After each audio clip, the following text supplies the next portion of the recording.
थोडा पक्का करून घ्या.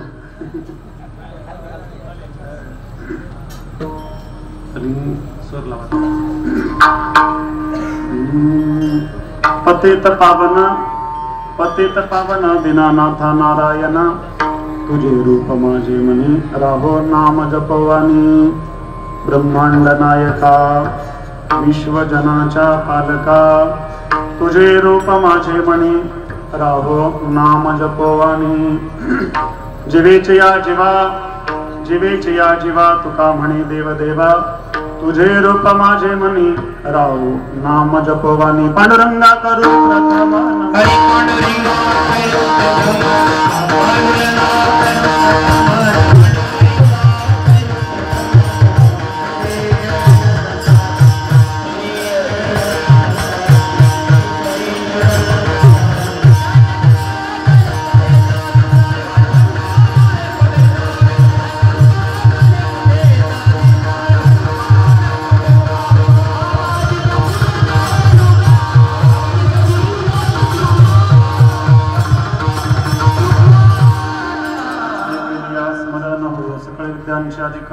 तेचे वंदो श्री चरण श्री गुरूंचे ते नमस्कार. आता काय माझी वाणी मानिल संतासी रंगो चित्तासी आपुलिया.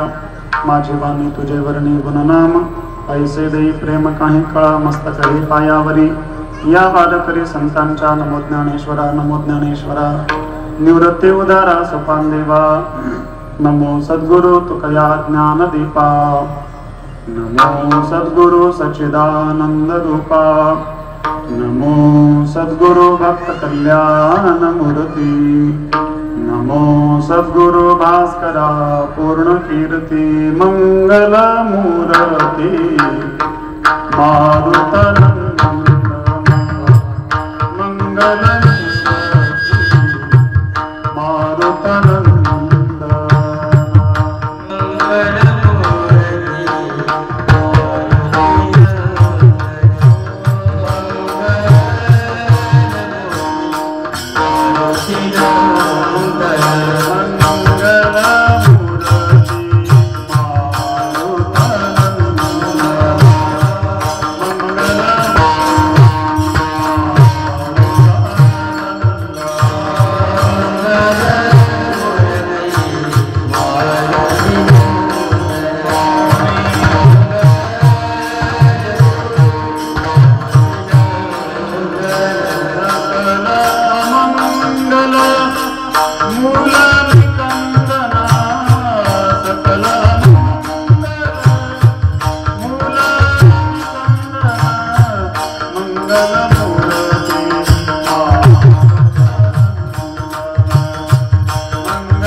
संजीवयता किल शक्तिधर स्वधाम्ना.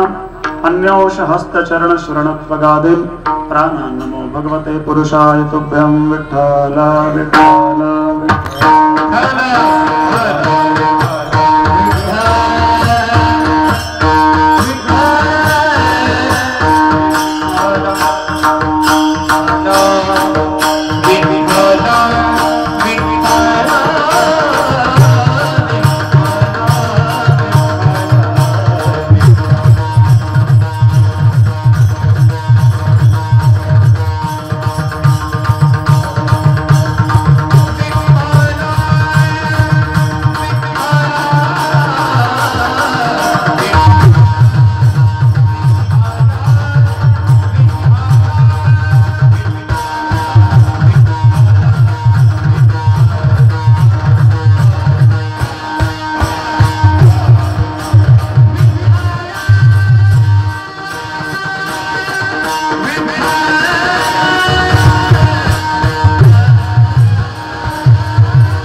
पतित पावन दीनानाथा नारायणा तुझे रूप माझे मनी राहू नाम जपोवानी। प्रस्तुत प्राप्त प्रसंगी कीर्तन रूपी सेवेकरिता निवडलेला अभंग जगद्गुरु संतश्रेष्ठ जगद्वंदनीय जगदुद्धारक महानामधारक श्रीमंत श्री तुकाराम महाराजांचा चार चरणाचा वारकरी संप्रदायामध्ये अत्यंत प्रसिद्ध असणारा अभंग सेवेकरिता निवडला असून या अभंगातून जगद्गुरु तुकोबाराय भगवान पंढरीनाथांचं गोड असं वर्णन करून भगवंताकडे मागणी मागतात। विठ्ठल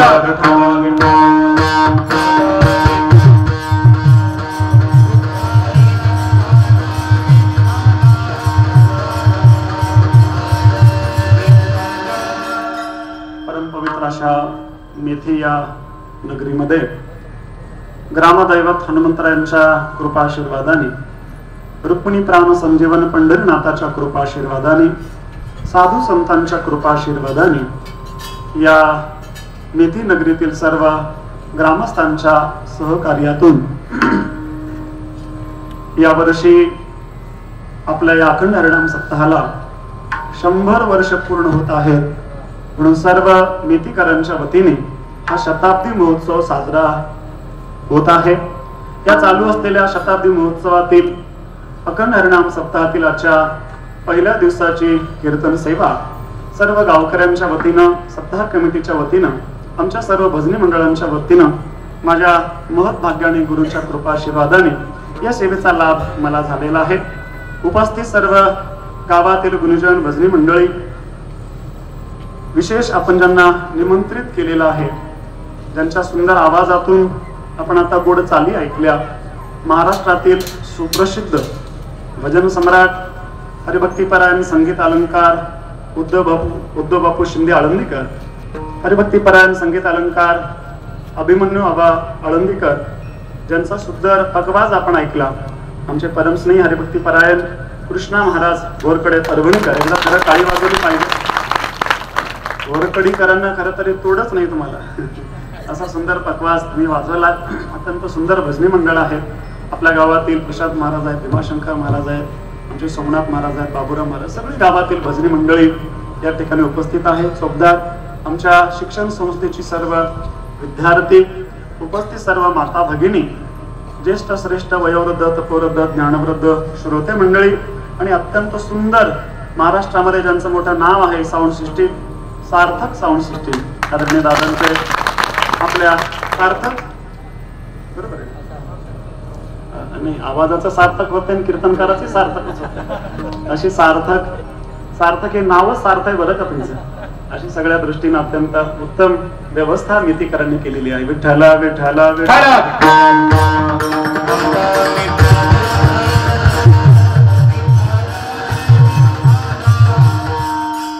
या सप्ताहाला पाहिलं की शताब्दी महोत्सव आहे सांगावं लागणारच।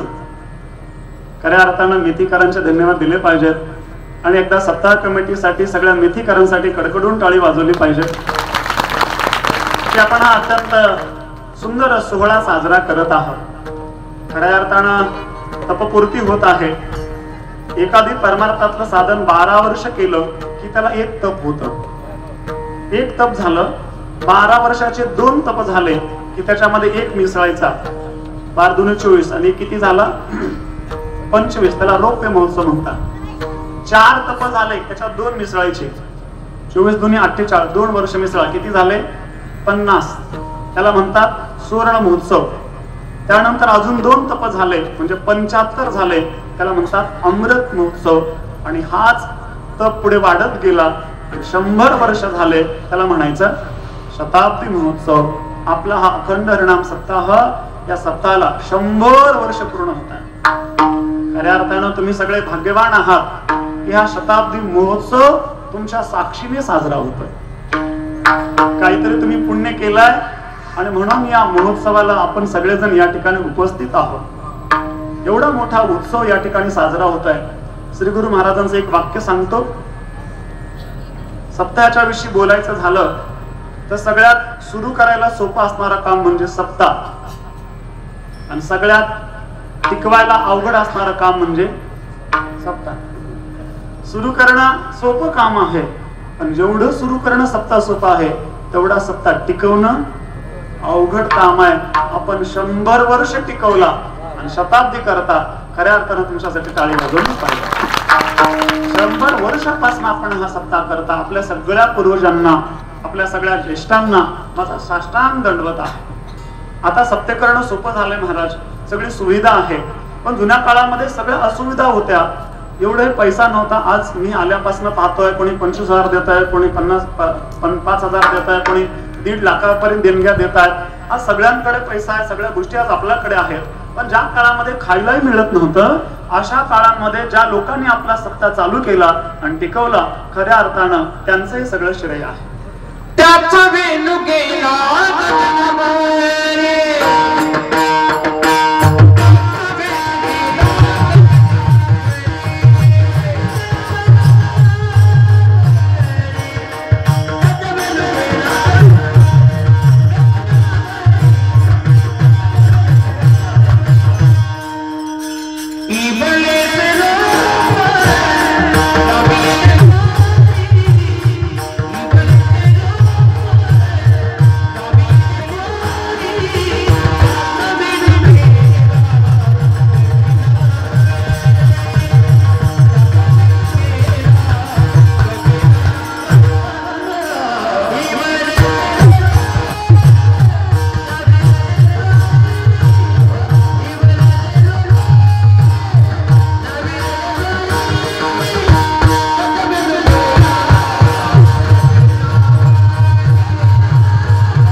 लाविले द्वारे. छोटस रोप ज्या जुन्या वारकऱ्यांनी लावलं होतं, त्याचा वेणू गेला गगनावरी म्हणून असा एवढा मोठा मंडप, एवढे सुंदर साऊंड सिस्टीम, एवढे सुंदर गायक, एवढे सुंदर वादक, एवढे सुंदर टाळकरी. मला वाटतं ऐसा सुख सोहळा अहो स्वर्गात सुद्धा असं सुख नाही. हे सुख आज मेथीमध्ये तुम्हाला पाहायला मिळतंय, अनुभवाला मिळतंय. याची देही याची डोळा, हा सगळा सुख सोहळा पाहायला मिळतोय. खऱ्या अर्थानं आपण शताब्दी महोत्सव साजरा करताय बरं का महाराज. मागच्या वर्षी एका गावामध्ये शताब्दी महोत्सव होता. ते लोक माझ्याकडे आले, म्हणले महाराज आम्हाला तुमची कथा घ्यायची आहे, खूप मोठा कार्यक्रम आम्हाला करायचा आहे. मी एका गावामध्ये 10 वर्षापासून कथा करत होतो, वळसिंगीला. ते म्हणले नाही नाही, 1 वर्ष आमच्यासाठी या शताब्दी महोत्सव आहे, काही करा या. मी त्या लोकांना बोललं. आता विचार केला एवढा शताब्दी महोत्सव आहे, मला मोठा कार्यक्रम असेल. तारीख दिली आणि गेल्यावर कळालं की शताब्दी महोत्सव होता की पहिला वर्ष होता हेच मला कळालं नाही. अहो काय सांगायचं, शताब्दी महोत्सव साजरा करावा तो मेथीकरांनीच. खरं सांगू का, कौतुक म्हणून नाही, मेथीकरांचा नादच करायचा. मेथीकर मनात घेतच नाही आणि घेतल्यावर महाराष्ट्रात नाव केल्याशिवाय राहत नाही. महाराज हे गाव एवढं पारमार्थिक आहे ना, शेतकरी संघटनेत सगळ्यात मोठं नाव मेथीकरांचं आहे. मेथीकरांचा नादच करायचा नाही. या गावात एवढी एकी आहे ना महाराज, अशी एकी महाराष्ट्रात तुम्हाला पाहायला नाही मिळणार. एखादा कार्यक्रम करायचा मनावर घेतला ना तर करणारच असं गाव आहे. तसं भाजीमध्ये सगळ्यात पोषक भाजी कोणची असेल तर ती आहे मेथी. परमार्थात पोषक गाव कोणचं असेल तर ते आहे मेथी. या गावात तयार झाले. असं सुंदर गाव आहे, एवढी सुंदर आपण व्यवस्था केली आहे. शताब्दी महोत्सवाला खऱ्या अर्थानं मी मागच्या वर्षी सांगितला ना तुम्हाला अनुभव, वाजवणारे नव्हतेच महाराज, बडवणारे होते. गाणारे नव्हते, आरडणारे होते. साऊंड सिस्टीम सांगू तुम्हाला, साऊंड सिस्टीम अशी होती, ते ट्रॅक्टरवर असतं बघा स्पीकर, ट्रॅक्टरवरचं स्पीकर. तर त्याचा एक असा आहे ट्रॅक्टरवरच्या स्पीकरचं, ते सगळ्या शेतात सगळ्या गावाला ऐकू जातं, फक्त ड्रायव्हरला ऐकू जात. तसं साऊंड सिस्टीम अशी सगळ्यांना ऐकू जायची, आम्हाला त्रास व्हायचा. मागच्या वर्षी मला 2 कीर्तन कॅन्सल करावी लागली शताब्दी महोत्सव. सिस्टीम एवढी करा काय करतात, पण आपण खऱ्या अर्थानं शताब्दी महोत्सव साजरा करताय, अत्यंत सुंदर. आणि एक विशेष गोष्ट मला सांगायचं आहे, ते चांगलं करतात त्यांचं कौतुक करणं कामच आहे महाराज. आपण हा महोत्सव साजरा करत असताना गायक, वादक, सिस्टीम, टाळकरी निवडलेलेच आहेत. सगळ्यात मुख्य आत्मा असणारा ते म्हणजे कीर्तनकार. काय कीर्तनकार तुम्ही निवडलेत महाराज. असे कीर्तनकार आपण विचारपूर्वक निवडलेत की ज्या कीर्तनकाराचं वारकरी संप्रदायामध्ये मोठं योगदान आहे, अशीच लोक आपण निवडले. नाहीतरी मोठे सत्य करतात लोक, पण संप्रदायाशी ज्यांचं काहीच योगदान नाही अशा लोकांना आणतात. पण खऱ्या अर्थानं आपण हा शताब्दी महोत्सव साजरे करतात. खरं सांगू तुम्हाला, उद्या म्हणजे आजचा तुमचा निर्णय चुकलाय म्हणा. आजचे कीर्तनकार सोडले तर उद्यापासून अत्यंत चांगले कीर्तनकार तुमचे आहेत. तुमचं माझ्यावर प्रेम आहे म्हणून तुम्ही घेतलाय. खरं म्हणजे माझं कीर्तन सांगू ना महाराज, मेथीकरांचं माझ्यावर असलेलं प्रेम आणि त्या प्रेमाचं कौतुक म्हणजे माझं कीर्तन. नाहीतरी मी काय याला पात्र नाहीये, मी खरंच याचा अधिकारी नाहीये, मला याची जाण आहे. पण आपण आपलं मन मोठं आहे आणि त्यामुळे आपण मला निवडलं, त्याबद्दल तुमचे धन्यवाद. त्याचं दुसरं एक कारण असं आहे, पहिला दिवस आहे आणि त्यांनी विचार केला आपला घरचा माणूस राहावा, सगळं टेस्टिंग करता येतं म्हणून हे सगळं घेतलेलं आहे. आणि एवढा आनंद दुसरं कीर्तन असतं तर तुम्हाला घेता आला असता का? खरं सांगा बरं. तुमच्या एवढ्या सुंदर चालली, सगळ्यांची नावं मी ऐकून आहे, आपण महाराष्ट्रात प्रसिद्ध आहात. पण आपल्या सगळ्यांच्या भेटीचा योग या निमित्तानं आला. चला जास्त वेळ घेत नाही, अत्यंत सुंदर कीर्तनकार तुम्ही निवडलेत. विनंती एवढीच आहे, एक एक कीर्तनकार आपल्या घरी गावात येणं म्हणजे खूप मोठं पुण्य आहे महाराज. आपण 100 वर्ष केलेली साधना, त्या साधनेचं काही फळ असेल तर उद्यापासून येणारे कीर्तनकार आहेत. आपण जर 199 वर्ष परमार्थ केलाय ना, त्या परमार्थाचं फळ म्हणजे उद्यापासून येणारे कीर्तनकार आहेत. एक एक संप्रदायातलं रत्न आहे महाराज. चंद्र आणि सूर्य येणार आहेत. चैतन्य महाराज आहेत, चंद्रशेखर महाराज आहेत, उद्या जयवंत महाराज आहेत, उमेश महाराज आहेत, अमृतनाथ महाराज आहेत. आमचे सगळे मोठे मोठे महाराज मंडळी आहेत आणि सगळ्यामध्ये मराठी तडका परत आहे.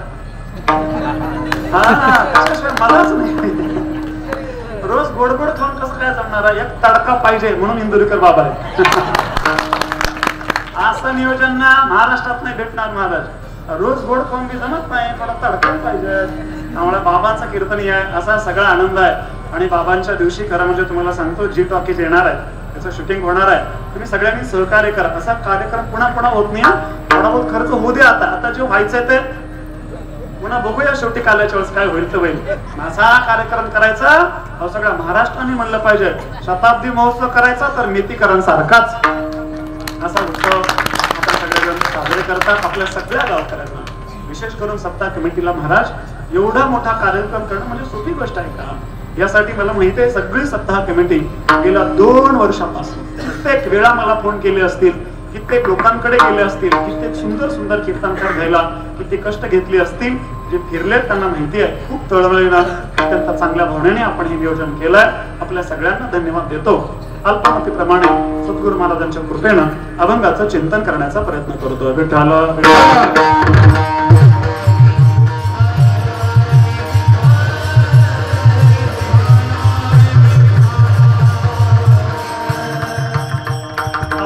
तुकाराम महाराजांचा आहे. पहिला दिवस म्हणलं की आपल्या वारकरी संप्रदायामध्ये काही नियम आहेत. पहिल्या दिवशी मंगलाचरण करावं लागतं. का मंगलाचरण करावं लागतं? आपण हाती घेतलेलं सत्कार्य निर्विघ्नपणानं पार पाडायचं असेल, त्याची समाप्ती व्हायची असेल आणि याचं फळ आपल्याला प्राप्त करायचं असेल तर त्या सत्कर्माचा शेवट निर्विघ्नपणानं झाला पाहिजे. काय असतं, चांगलं काम करताना जास्त विघ्न येतात, वाईट काम करताना विघ्न येत नसतात बरं का. सप्ताह करायचा म्हणला कीच खोडा घालतात, तमाशा ठेवायचे म्हणा.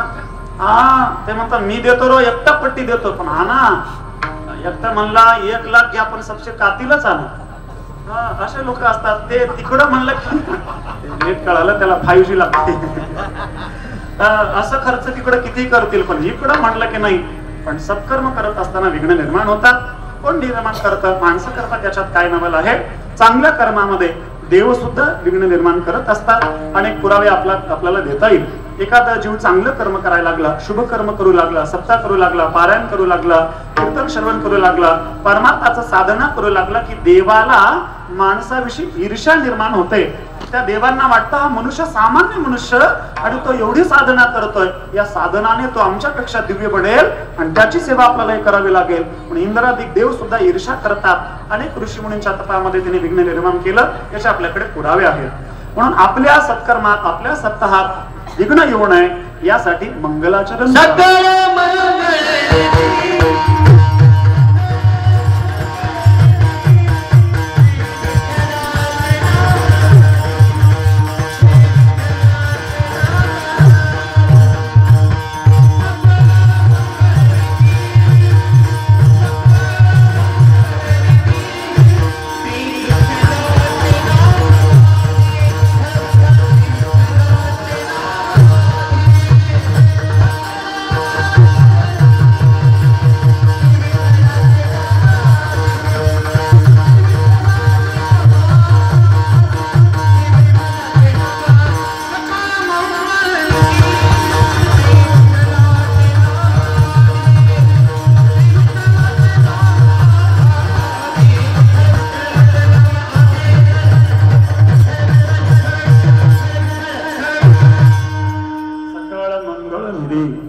श्री विठ्ठलाचे नामादी मंगलाचरण का करा?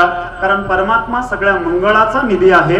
त्या मंगलाच्या निधी असणाऱ्या परमात्म्याचं नाम घेतलं, त्याचं ध्यान केलं, त्याचं चिंतन केलं की अमंगलाचा नाश होतो. रामायणामध्ये हाच विचार सांगितलाय. भगवंताचं नाम कसं आहे, परमात्मा कसा आहे?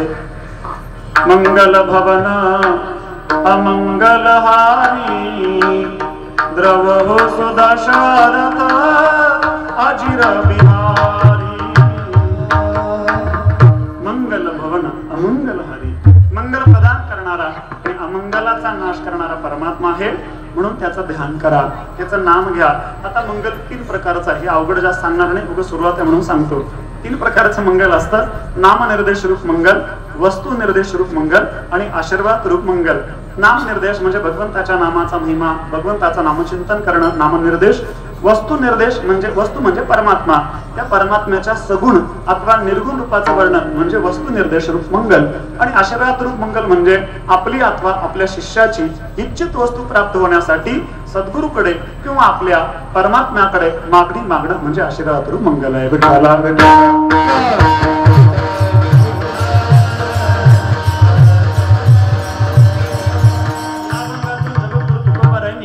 आशीर्वाद रूप मंगल आणि वस्तू निर्देश रूप मंगल भगवंताचं वर्णनही केलंय. या अभंगात एकूण 4 चरण आहेत. 4 चरणापैकी 3 चरणामध्ये भगवंताचं वर्णनच केलंय आणि एका चरणातून मागणी मागितली आहे. मागणी एका चरणात आहे पण वर्णन 3 चरणातून केलंय. असं का केलंय? आपल्याला एखाद्या व्यक्तीकडे एखादं काम करायचं असेल किंवा त्याच्याकडून आपल्याला काही अपेक्षित असेल, मागणी केव्हा संभवते? आपल्याला अपेक्षित असलेलं जे मिळत नाही ते मागावं लागतं तेव्हा मागणी संभवते. किंवा आपल्याला जे नको आहे ते सोडून द्यायचं असेल तरी आपल्याला मागावं लागतं.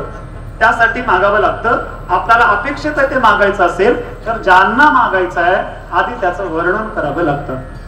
वर्णन केल्याशिवाय तो द्यायला तयारच होत नाही. महाराज, मागण्याच्या आधी वातावरण तयार करा.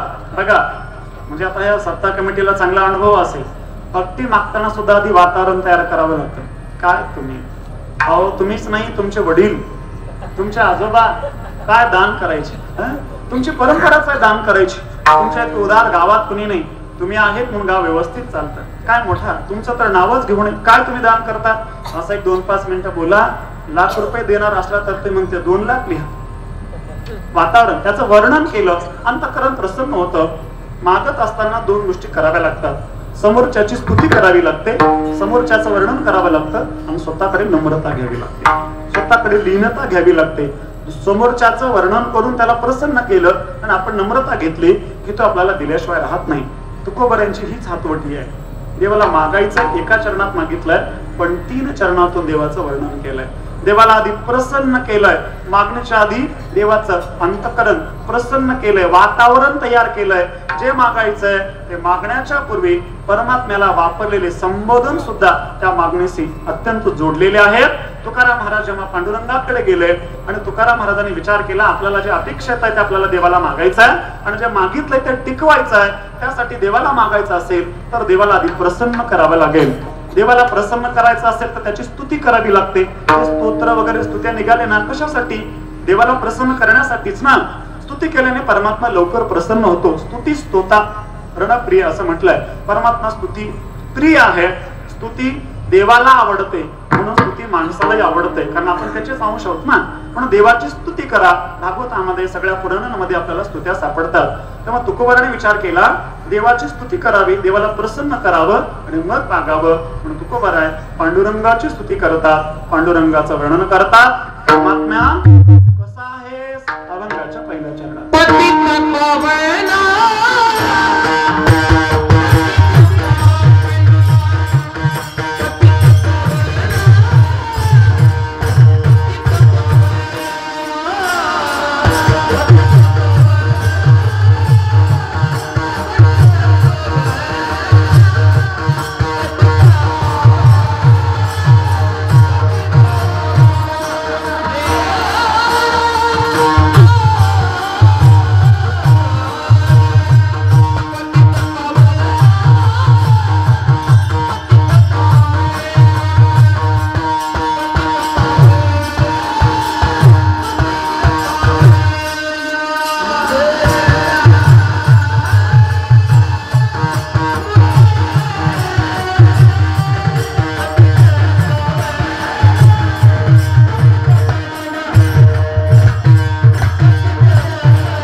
पावना दीनानाथा नारायणा.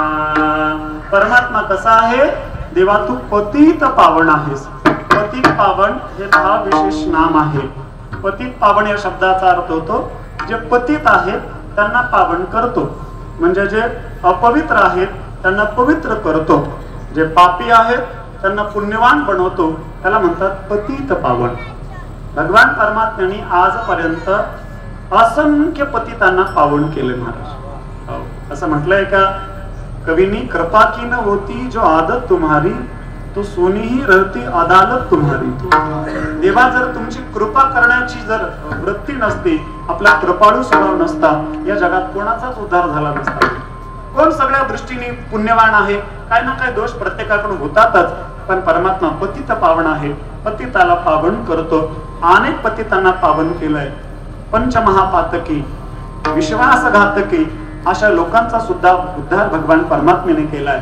भागवतातला प्रसिद्ध दृष्टांत आहे, जी पुतना नावाची राक्षसन भगवान परमात्म्याला मारायला आली होती, ती काय चांगली होती का महाराज?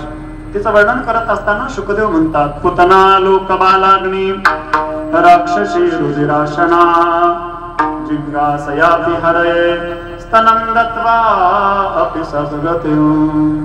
पुतना बालघातिनी आहे. पुत म्हणजे पवित्र नाही अशी आहे, बाळांना मारणारी आहे, राक्षसी आहे. काय माळकरी होती का? नाही, रक्तपीत होती, रुधिराशना. देवाकडे काही पूजा करायला आली होती का? देवाची पूजा करायला आली होती पुतना? नाही. कशासाठी आली होती? विषाजनी स्तनपाने मारू आली. ज्ञानोबा म्हणतात, तुवा सनकाधिकाचे निमाने सायुज्य स्वरूप दिला पुतने, जे विषाजनी स्तनपाने मारू आली. जे विष घेऊन मारायला आली होती तिला सायुज्य दिलं. कोणता? सनकाधिकाचे निमाने. सनकाधिकाला जो मोक्ष देणार आहे तोच मोक्ष भगवंतानी पुतनेला दिला. याला म्हणतात पतित पावना. विठ्ठला विठ्ठला.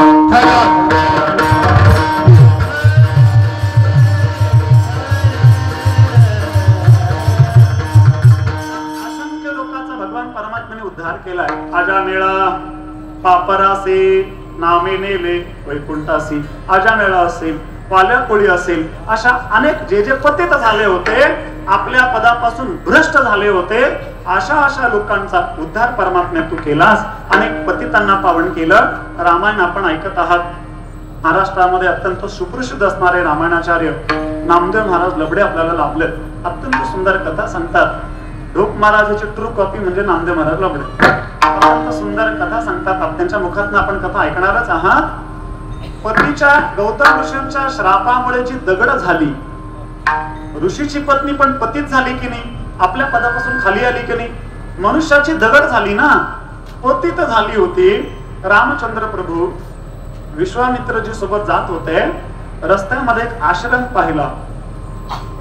आश्रम पाहून शंका आली. रामांनी प्रश्न विचारला, गुरुजी एवढा सुंदर आश्रम आहे, पण या आश्रमामध्ये साधू नाही, संत नाहीत, मनुष्य नाही, जीव जंतुतः नाही, जीव जंतू सुद्धा दिसत नाही. काय कारण आहे? ही शिळा एवढं मोठा दगड काय आहे? मला काही माहिती नाही, सांगा ना. विश्वामित्राने सांगितलं, रामा हा आश्रम आहे तो गौतम ऋषींचा, आणि हा दगड आहे ना त्यांची पत्नी अहिल्या, त्यांच्या श्रापामुळे दगड झाली. का झाली? रामायणात आपण ऐकणार आहात. दगड झाली. हो. काय करावं लागेल? म्हणजे तुमच्या चरणाची अपेक्षा करत आहे. रामचंद्र प्रभू आपल्या चरणाचा स्पर्श करा. रामांनी पाय नाही लावला महाराज. ऋषी पत्नी आहे ना, चरण लावून दोष होईल. रामाने पाय वर केला. रामचंद्र प्रभूच्या पायावरची धूळ उडाली, ती दगडावर पडली, आणि दगडावर पडल्या पडल्या शिळा होती मनुष्य झाली.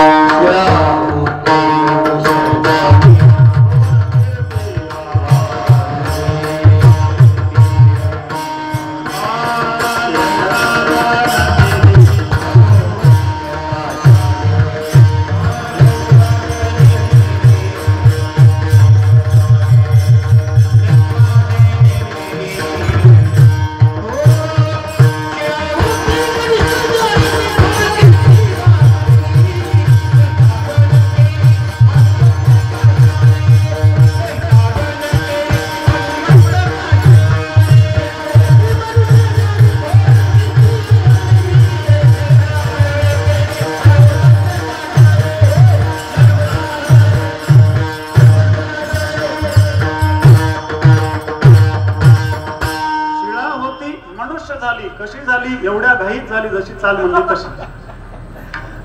चाली सुद्धा तशा लावता आल्या पाहिजेत महाराज, आहे का नाही? शिळावती मनुष्य झाली, एका क्षणात मनुष्य झाली. थोर कीर्ती वाखाणली, पतित झाली होती, तिला पावन केलं म्हणून पतित पावना. रात्रभर आपल्याला विचार करता येईल, आपल्या सगळ्या अभंगाचा भाव पाहिजे असा तू पतितांना पावन करणार आहेस म्हणून मला पावन कर, एक अर्थ. दुसरा दिनानाथा. भगवान परमात्मा कसा आहे तर तो दिनांचा नाथ आहे. जे सनात नाहीये, जे अनाथ आहेत अशा अनाथाला आपलंस करणारा आणि अशा दिनांचा उद्धार करणारा पांडुरंग आहे. दिनाचा सोयरा पांडुरंग. या जगामध्ये सोयरे होतात, श्रीमंताचे का दिनाचे. आपण सोयरीक जोडतो ती श्रीमंतासोबत की गरीबासोबत? कोणासोबत जोडतो? बँका लोन कोणाला देतात गुरुजी? तुम्हाला का शेतकऱ्याला? पैसेवाल्यालाच बँका लोन देतात. त्यांना फोन करू आपल्याला लोन पाहिजे का, आपल्याला लोन पाहिजे का? आमचे शेतकरी जाऊन येऊन त्यांचे पाय गेले पण बँका आपल्याला लोन देत नाही. श्रीमंताच्या मागे लागतात, श्रीमंत बुडून जातात तो विषय वेगळा, पण त्यांनाच देतात की नाही? प्रामाणिक शेतकऱ्याला नाही देणार. सगळे या जगामध्ये जे सनात आहे, जो संपन्न आहे त्याचे सोयरे असतात. अहो तुकाराम महाराज म्हणतात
धनवंता लागी सर्व मान्यता आहे जगी. या जगामध्ये मान्यता कोणाला असेल तर धनवंताला.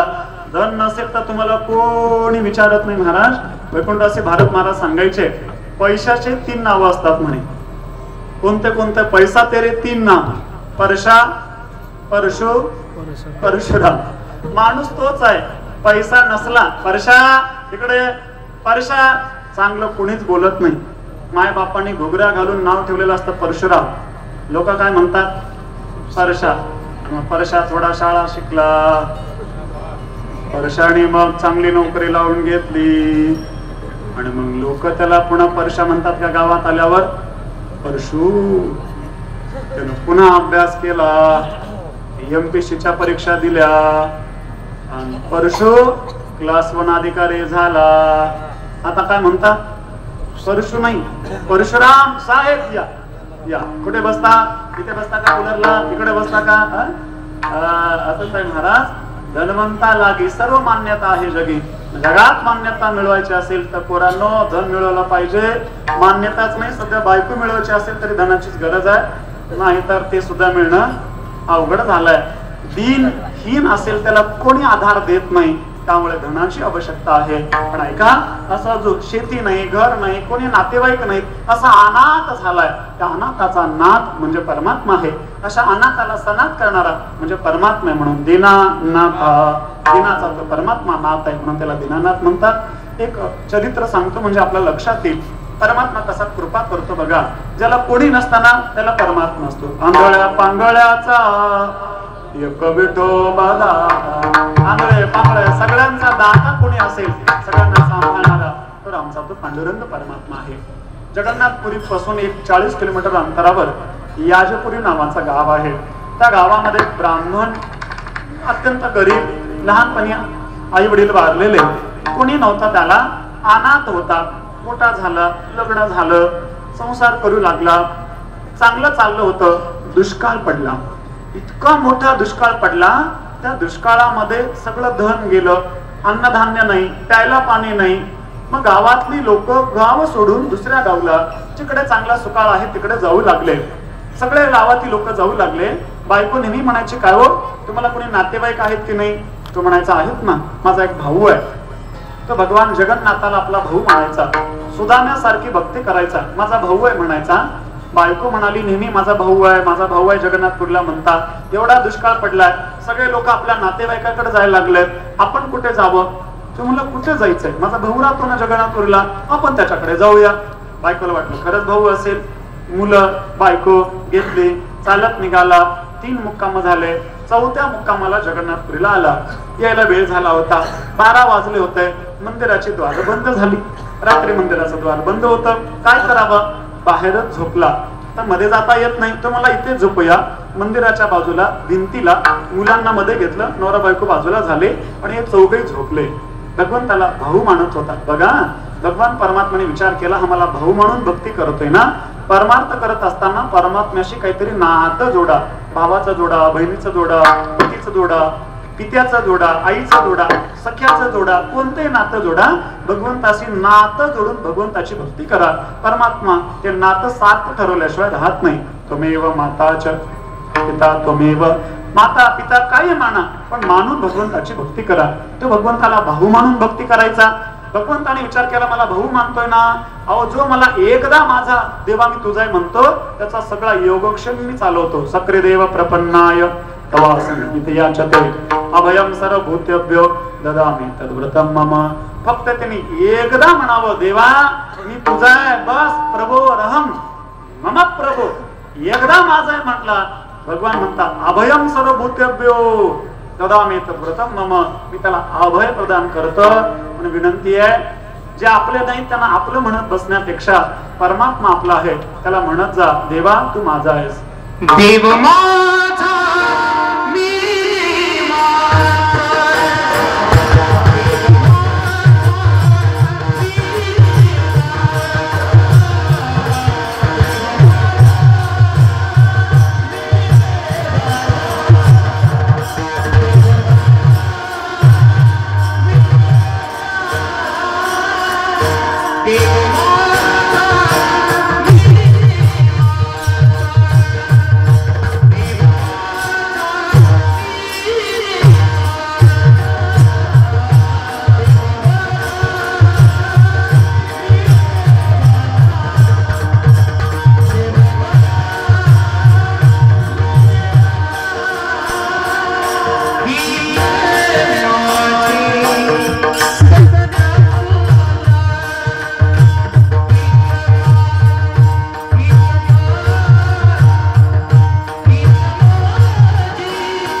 देवाचा, हीच माझी सत्यवाचा. देवाशी नातं जोडा, संबंध जोडा, भक्ती करा. परमात्मा त्या नात्याचं सार्थकत्व केल्याशिवाय राहत नाही. हा गरीब ब्राह्मण ज्याला कोणी नव्हतं, आई नाही, बाप नाही, बहीण नाही, भाऊ नाही, मामा नाही, काका नाही, काकू नाही, कोणी नाही, अनाथ बिचारा जगन्नाथपूरला जाऊन जेव्हा मंदिराच्या बाहेर झोपला, भगवान जगन्नाथाला दया आली. जगन्नाथाने विचार केला, हा मला भाऊ म्हणतोय ना, मोठा भाऊ म्हणतोय ना, मोठ्या भावाचं कर्तव्य आहे छोट्या भावाची सगळी व्यवस्था करणं. भगवान परमात्म्यांनी भगवान जगन्नाथाला रत्नजडित ताटामध्ये 56 प्रकारचा भोग लावला जातो. ते ताट ठेवून नैवेद्य दाखवून पुजारी कुलूप लावून गेले होते. भगवंतानी पुजाऱ्याचं रूप धारण केलं. ते ताट घेऊन भगवान बाहेर आले. झोपलेल्या त्या ब्राह्मणाला उठवलं, ए बंधू उठ. कोण आहे, कोण आहे? अरे तुझ्या भावानी पाठवलाय, उपवाशी आहेस ना तू? हो उपवाशी आहे, घ्या जेवण करा. लेकरांना उठवलं, बायकोला उठवलं, रत्नजडित ताट पाहिलं, सुंदर मध्ये पक्वान्न पाहिले. काय आनंद झाला महाराज, डोळ्यातून पाणीच गळायला लागलं. मी परमात्म्याला फक्त भाऊ म्हणत होतो, तोंडाने म्हणत होतो, पण माझ्या पांडुरंगाने, माझ्या जगन्नाथाने मी मानलं तसं माझी इच्छा पूर्ण केली. बायकोला म्हणाला, बघ बघ मी तुला सांगत होतो ना, माझा परमात्मा अत्यंत कृपाळू आहे, माझा मोठा भाऊ अत्यंत दयाळू आहे. त्या भावाने आपल्यासाठी ताट पाठवलंय. महाराज ते दोघांनी सगळ्यांनी जेवण केलं, आणलेलं पाणी पिलं. तोपर्यंत तो पुजारी निघून गेला. तिथेच ते ताट उशाला घेतलं, झोपी गेले. सकाळ झाली. सकाळी सकाळी पुजारी पूजेसाठी आले. महाद्वार उघडलं, आत गेले. जाऊन पाहिलं तर देवाचं नैवेद्याचं ताटच नाही. रत्नजडित ताट चोरीला गेलं. पुजारी जाऊन राजाला बातमी सांगितली. राजाने सैनिक पाठवले. शोधाशोध सैनिक करू लागले. मंदिराच्या आसपास बघतायत तर बराच वेळ झाला होता. हे चालू थकल्यामुळे झोपले होते. यांना पाहिलं तर यांच्या उशाला ताट होतं. सैनिकांनी उठवलं, अरे उठा. उठले ते, काय काय काय झालं, काय झालं?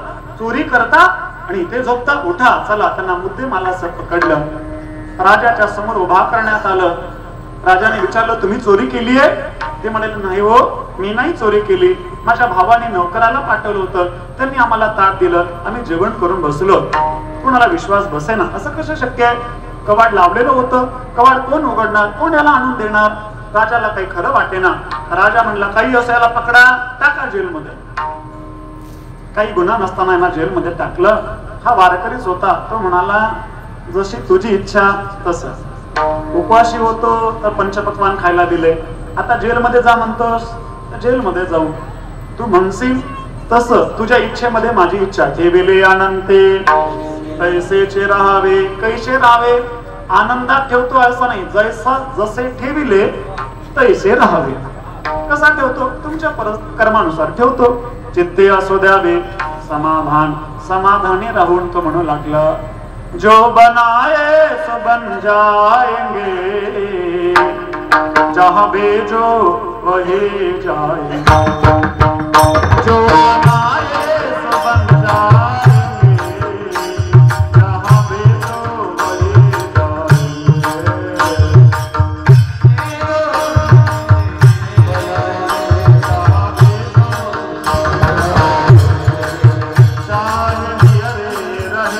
चाहे न्यारे रहे, चाहे नियरे रहे, चाहे न्यारे रहे, बस तुम्हारे ही गुण गाएंगे.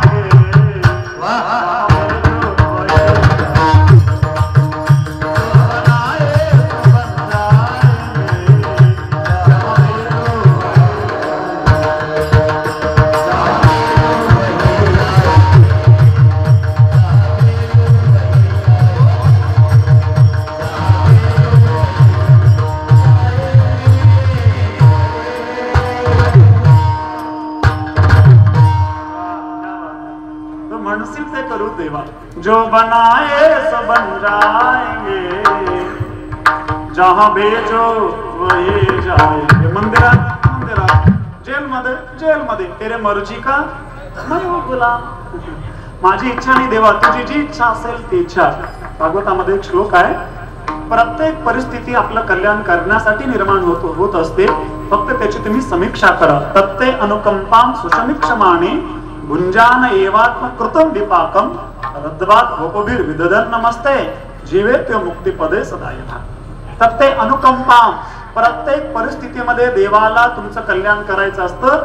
त्यासाठी परमात्मा ती परिस्थिती निर्माण करत असतो. जेलमध्ये ठेवलं असेल तरी ती कृपाच असते. बरेच दृष्टांत सांगता येतील, आपली वेळ संपली आहे. तो आनंदाने राहू लागला. कुठेही जाऊन काय करायचे, भजनच करायचे ना. बाहेर राहून भजन करायचंय, आत राहून भजन करायचंय. तो बायकोला म्हणला बरं झालं, बाहेर उपवाशी मरावं लागणार होतं, आत खायची तर व्यवस्था झाली. कुठेही राहून भजनच करायचे, भजन करू लागले. आणि त्या दिवशी रात्री राजा झोपी गेला. झोपलेल्या राजाच्या स्वप्नामध्ये भगवान जगन्नाथ गेले. ओठ तू नाही, तो घाबरून उठला. पुन्हा झोपला. ओठ, माझ्या भावाला मी ताट नेऊन दिलं होतं, सोड त्याला. त्याला वाटलं मला उगा भास होत असेल. पुन्हा झोपला. गाढ झोप लागली की भगवान गदा घेऊनच स्वप्नात आले. सोडतोच भावाला का घालू गदा?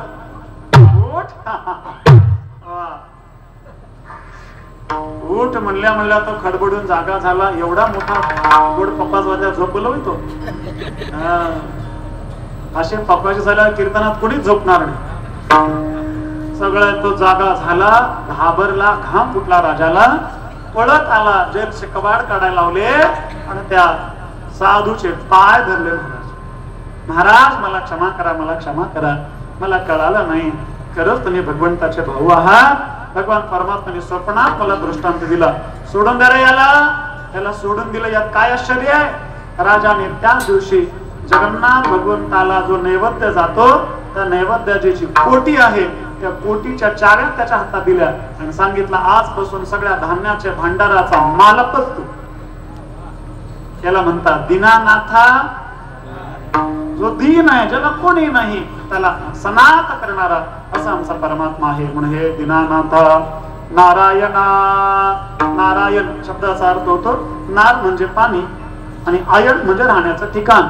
जो पाण्यामध्ये शेषावर शयन करतो तो नारायणा एक अर्थ आहे. किंवा आपल्या हृदयरूपी अंतकरणामध्ये, हृदयामध्ये जो राहतो तो नारायण. सगळ्यांच्या हृदयात राहणाऱ्या नारायणा, दिनाच्या नाथा, पतिताला पावन करणाऱ्या हे पांडुरंगा माझ्यावर कृपा कर. पांडुरंग परमात्मा म्हणाले असतील तुकाराम महाराज, एवढं तासापासून वर्णन करता नेमकं काय पाहिजे तुम्हाला? तुझे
सर्वांनी आता हात वर करून टाळी वाजवा, एकदा भजन करू, वेळ संपत आली आहे. राहिलेल्या अभंगाचं 5 मिनिटात चिंतन करू. 11च्या आज 11ला कीर्तन सोडणं महत्वाचं आहे. आम्हाला पहिला दिवस आहे, उशिरा सुरू झालाय, पण काय मी जवळचाच आहे, सतत ऐकणारे आहात, त्यामुळे जास्त वेळ घ्यायचा नाही. एकदा प्रेमाने भजन करू. सगळ्यांनी ज्यांना हात आहेत त्यांनी हात वर करा आणि अशी गोड टाळी वाजवा आणि ज्यांना मुख आहे त्यांनी गोड भगवंताचं नाम घ्या. हात वर करा आणि विठोबा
टाळी सगळ्यांनी. तुझे रूप माझे मनी राहो नाम जपवाणी ब्रह्मांड नायका विश्वजनाच्या पालका जीवेची या जीवा तुका म्हणे देव देवा. भगवान परमात्मा कसा आहे? ब्रह्मांडाचा नायक आहे, सगळ्या विश्वाचं पालन करणार आहे, जीवाचा जीवन आहे आणि देवाचा देव आहे. अशा आहे ब्रह्मांड नायका पतित पावना दीनानाथा नारायणा. एक प्रार्थना आहे, काय? तुझे रूप माझे मणी, तुझं रूप माझ्या मनात राहावं. राहो नाम जपवाणी, नाम वाणी जपो आणि रूप मुनी राहो, एवढंच ते. या अभंगातला मागणीचा जर विचार केला तर ही मागणी योगाची नाही, क्षेमाची आहे. योगाची क्षेमाची म्हणजे जे आपल्याकडे नाही ते मिळणं त्याला योग म्हणतात आणि आपल्याकडे जे आहे ते टिकणं त्याला क्षेम म्हणतात. या अभंगात तुकाराम महाराज माझी वाणी तुझे नाम जपो म्हणतात. राहो नाम जपो वाणी. मी जे तुझ्या नामाचं चिंतन करतोय ते असंच अखंड राहो.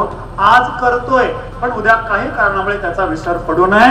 असा हा सप्ताह 100 वर्ष नाही, चंद्र सूर्य असेपर्यंत चालावा ही मागणी यावं. परमार्थाचं साधन सुरू केलं की ते अखंड टिकावं. ऐका, मिळण्यापेक्षा टिकण्याला महत्व असतं. सुरू केला सप्ताह तो टिकला तर फळ आहे. बोरला पाणी लागावं का टिकावं? काय व्हावं? लागलेलं टिकावं. लागलेलं टिकत नसेल तर न लागलेलं बरं. नाहीतर थोडं पाणी लागलं की शेतकरी उड्याच मारतो. पाणी लागलं मग दुसरा ₹1,00,000 खर्च करतो आणि पाणी लागलं म्हणून ₹1,00,000 खर्च करून जेवण ठेवतो आणि कीर्तन ठेवतो. एका पाण्याच्या बोरच्या पाण्याच्या कीर्तनाला गेलो होतो महाराज, तेव्हापासून बोरचं कीर्तनच घेतलं नाही.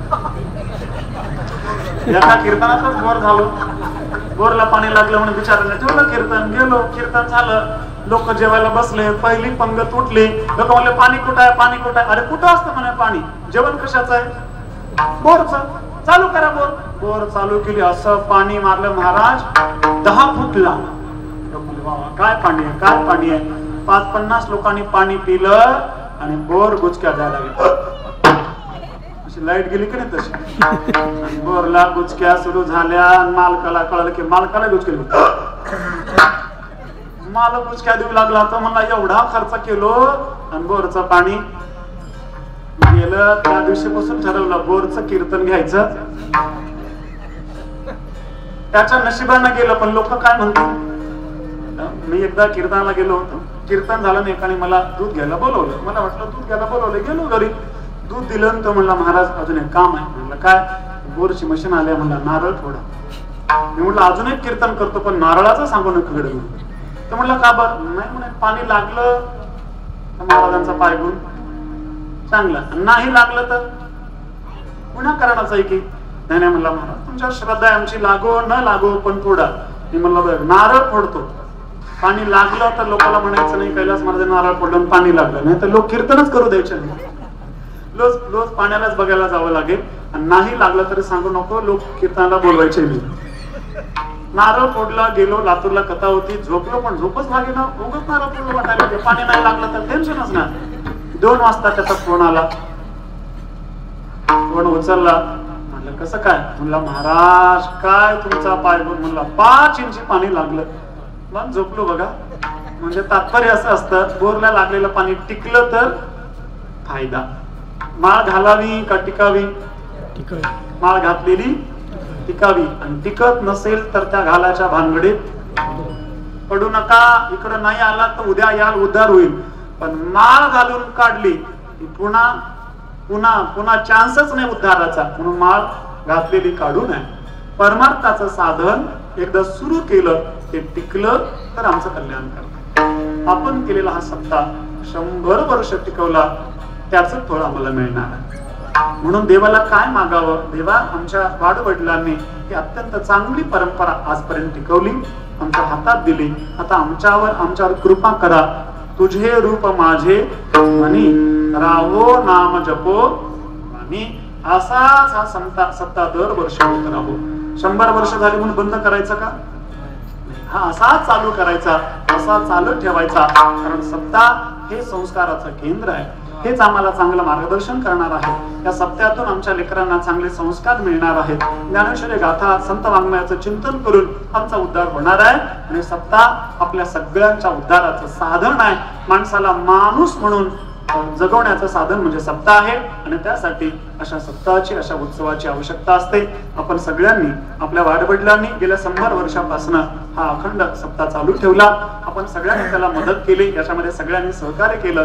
आणि या वर्षी हा शताब्दी महोत्सव आपण अत्यंत उत्साहाने साजरा करतात. त्याबद्दल सगळ्या नीतिकारांचे मी धन्यवाद देतो.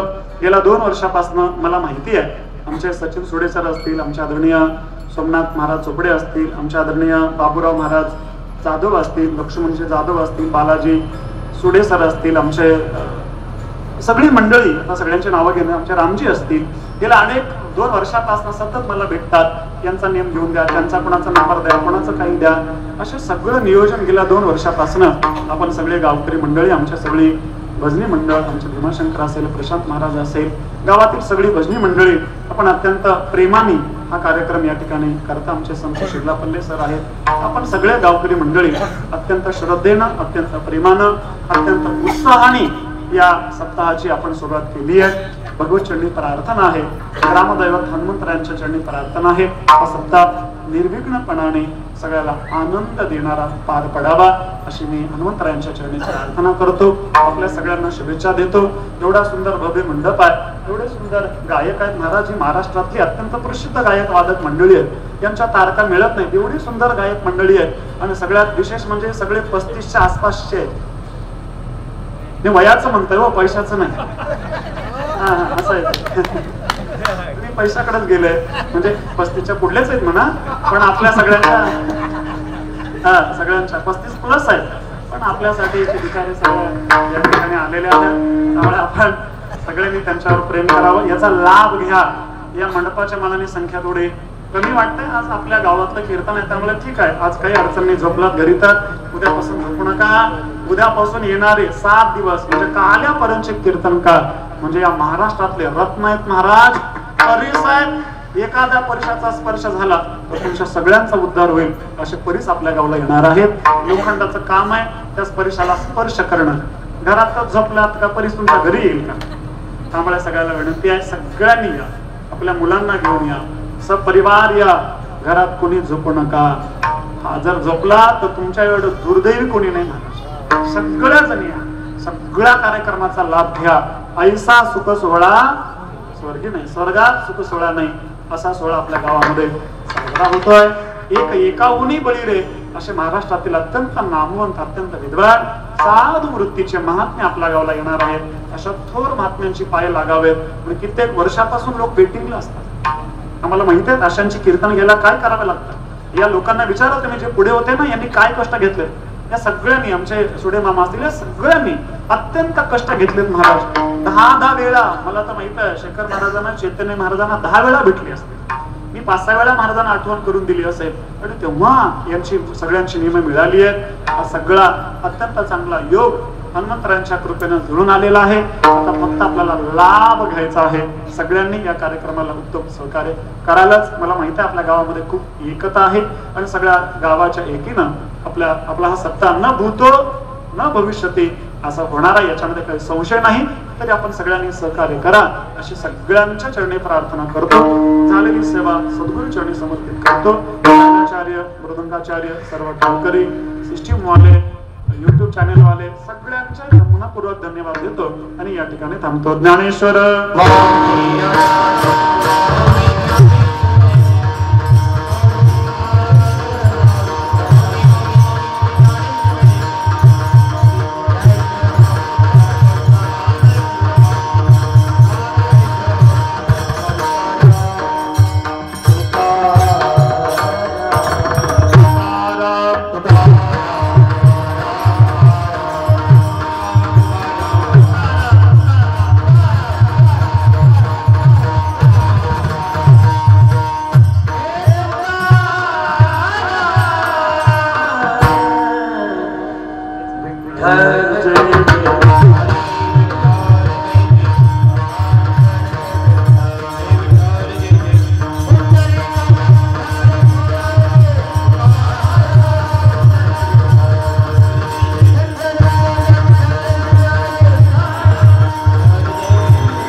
संत संगे सर्व काळ विमानात पंढरीचा वार करी वारी चुकून चंद्रभागे स्नान पंढरीचा वार विठ्ठल रुक्माई ठोपा रुक्माई या संताशी निर्भेची तुझे काय म्हणे आता भूतार देवी पाय या संताशी माणिक तुझे काही न मागो देवा. आज आपल्या अखंड हरिनाम सप्ताहाचा पहिला दिवस. आजची कीर्तन सेवा. आजची कीर्तन सेवा श्री हरिभक्त परायण कैलास महाराज निंदाळकर यांनी उत्कृष्ट अशा प्रकारची सेवा केलेली आहे. गावकऱ्याच्या वतीने त्यांचे मनस्वी आभार. तसेच उद्याचे दैनंदिन कार्यक्रम ठरल्याप्रमाणे होतील. तसेच ज्ञानेश्वरी पारायण वाचक 6 ते 10 तुमचा टाइम राहील. नंतर 1 ते 4 कथेचा टाइम राहील.